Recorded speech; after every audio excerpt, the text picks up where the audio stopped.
The rain was relentless, mirroring the storm brewing inside me. Alistair, a 43-year-old software engineer in Seattle, had always prided myself on being a rational man, a problem solver.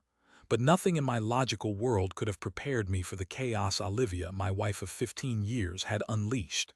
It started subtly, almost imperceptibly. Olivia, usually an open book, became guarded. Her phone, once a shared space, was now a fortress, guarded with a ferocity that struck me as odd. "Just catching up with the girls," she'd say, her eyes flitting away from mine. The girls were her book club, a group of women she'd met years ago. I'd always encouraged her to have her own interests, her own life outside of our marriage. But lately, her book club meetings seemed to stretch longer and longer, often overlapping with dinner. I started making dinner for one. The warmth that had once radiated from her touch was replaced by a perfunctory peck on the cheek, a fleeting acknowledgement of my existence. Our conversations dwindled, replaced by the hollow silence of a shared space occupied by strangers. I tried to talk to her to bridge the growing chasm between us.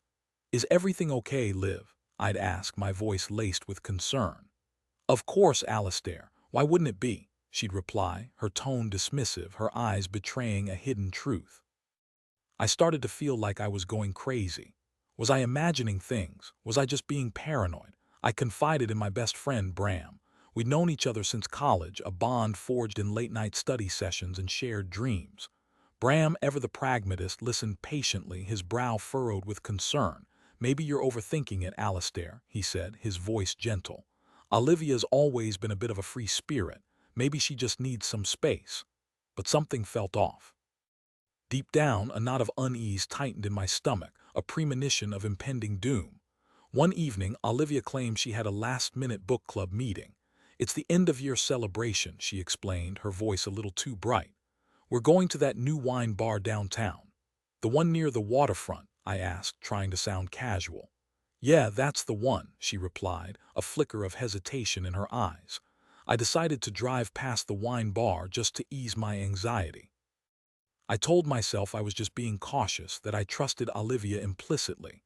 But as I sat in my car, watching the rain streak down the windshield, I couldn't shake the feeling that something was terribly wrong. The wine bar was dimly lit, its windows fogged with condensation. I peered through the glass, scanning the faces inside. And then I saw her, Olivia, not with her book club, but with a man I'd never seen before. They were sitting close, their heads bent together, their laughter echoing in the intimate space.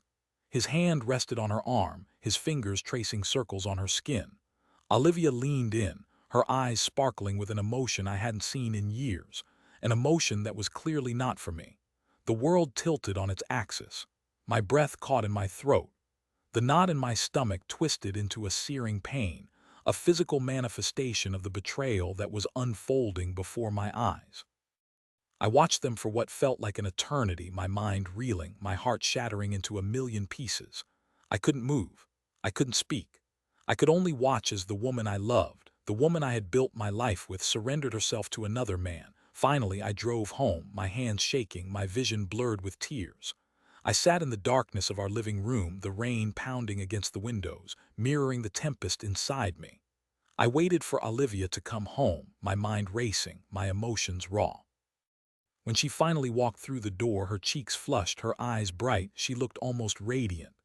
"Hey, honey," she said, her voice a little too cheerful. "How was the book club?" I asked, my voice flat, devoid of emotion. "Oh, it was great," she gushed. "We had so much fun. We talked about books, we drank wine, we laughed." "Did you?" I interrupted, my voice rising. "Is that why you're glowing?" She stopped, her smile faltering. "What are you talking about?" she asked, her eyes narrowing. I took a deep breath, trying to control the rage that was bubbling inside me. "I saw you, Olivia," I said, my voice trembling. "I saw you at the wine bar with him." Her face drained of color. "Alistair, I can explain." "Explain what?" I exploded. "Explain how you could betray me like this. Explain how you could lie to my face. Explain how you could destroy everything we've built together." She started to cry, her tears a pathetic attempt to manipulate me. "It just happened," she sobbed. "It was a mistake. I didn't mean for it to happen." "A mistake," I scoffed.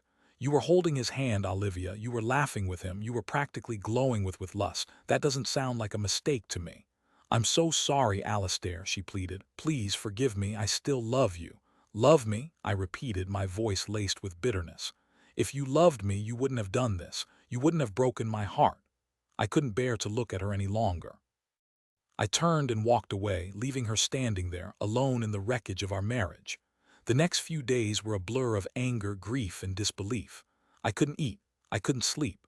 I spent hours pacing the floor, replaying the scene at the wine bar in my mind, torturing myself with the image of Olivia in another man's arms. I called Bram, my voice cracking with emotion. I don't know what to do, Bram, I confessed. I feel like my whole world has been shattered. I'm here for you, Alistair, he said, his voice filled with concern. Whatever you need, just let me know. Bram became my rock, my anchor in the storm.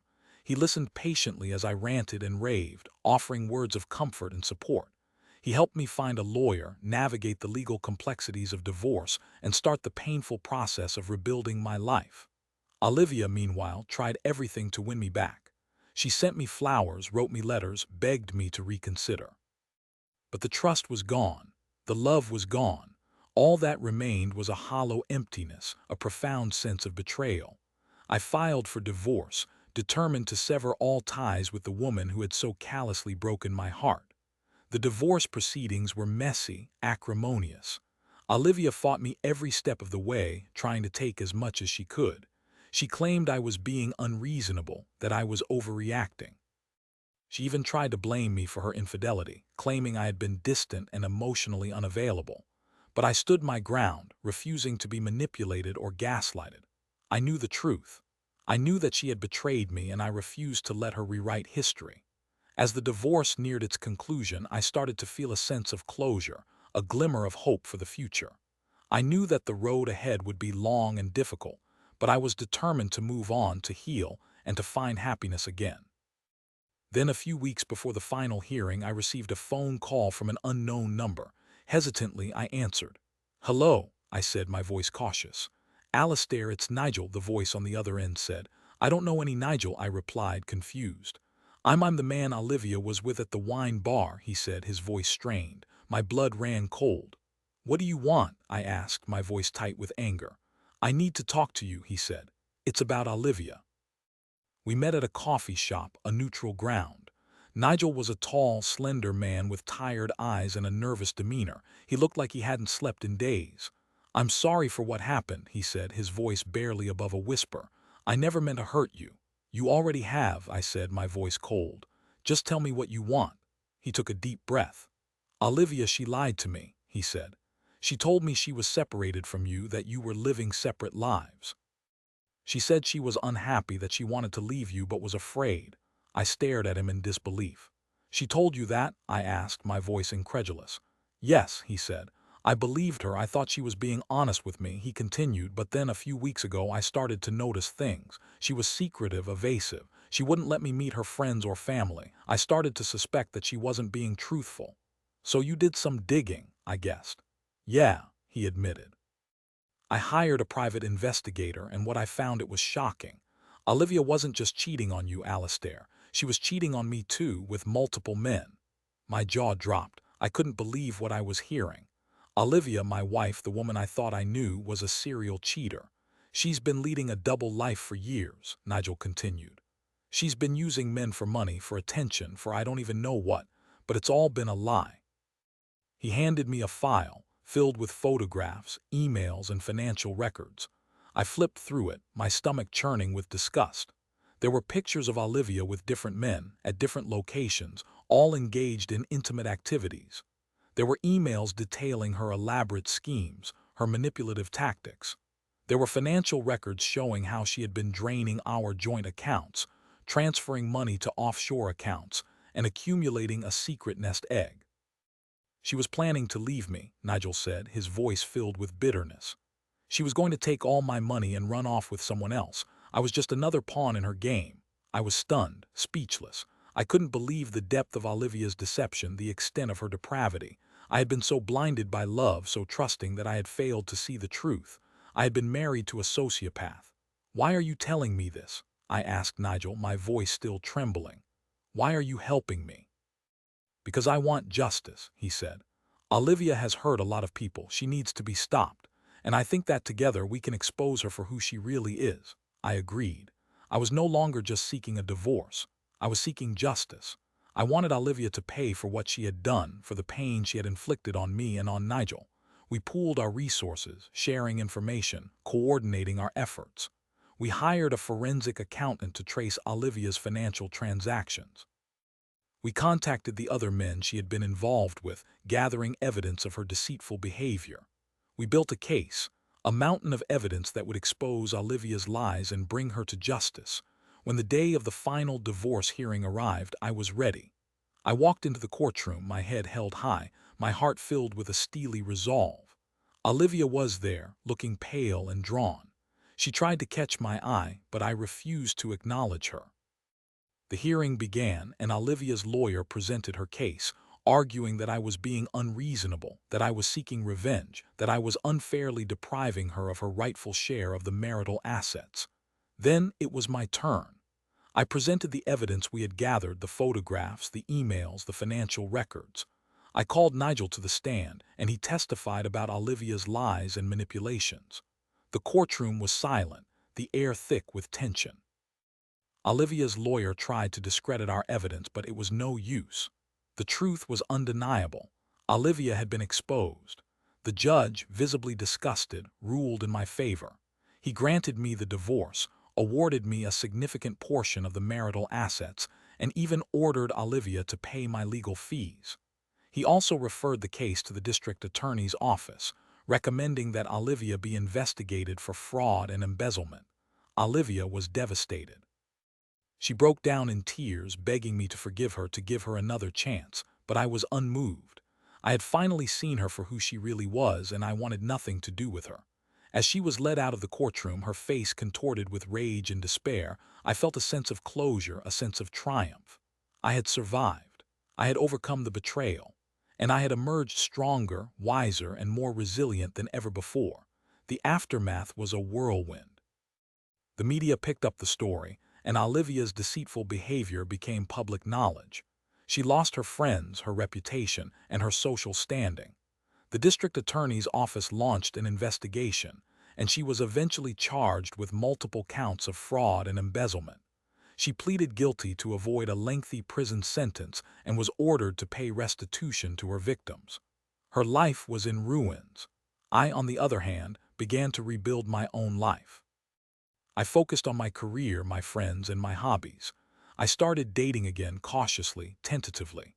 I learned to trust my instincts, to be wary of red flags, and to value honesty and integrity above all else. It took time, but I eventually healed from the wounds of Olivia's betrayal. I learned to forgive her, not for her sake, but for my own. I realized that holding onto anger and resentment would only poison my own soul.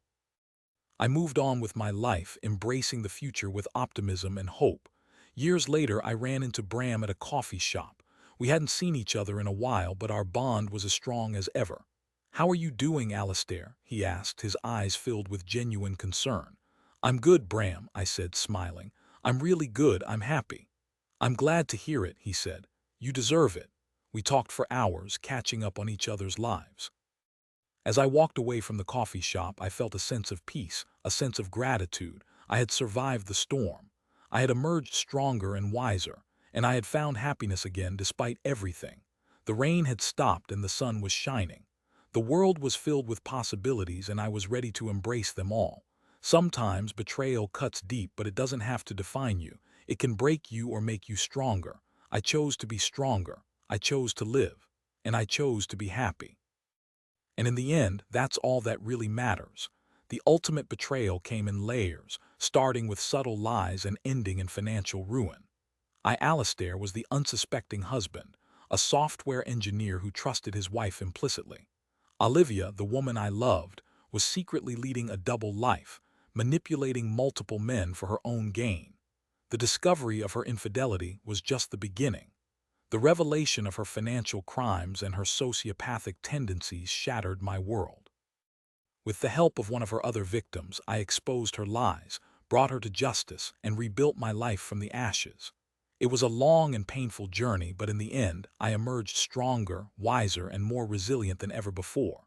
Remember, dear reader, trust your instincts and never ignore the red flags. Sometimes, the people closest to you are the ones who can hurt you the most. But with courage and determination, you can overcome any betrayal and find happiness again.